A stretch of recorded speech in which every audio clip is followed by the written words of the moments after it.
Hello everyone, my name is Winnie. Today I'm going to recite a poem called Three Little Toads by Nina C. Buford.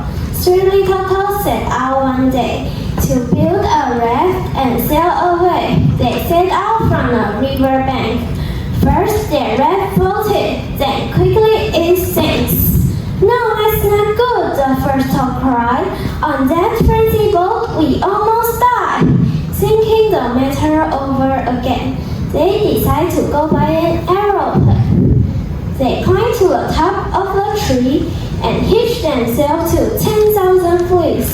And waving goodbye to the friends all around, they feel like a shot straight to the ground. The second toad stood shaking his head. We made a great mistake. They have a better way to go. Just then, a snail came by. Real slow. Why, come up to my back, said he. On my back can be as safe as could be.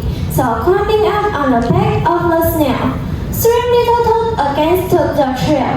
Now they're traveling safe, but they're traveling slow. That space is false. That's the best way to go. Thank you for listening. Hope you have a wonderful weekend and happy Mother's Day.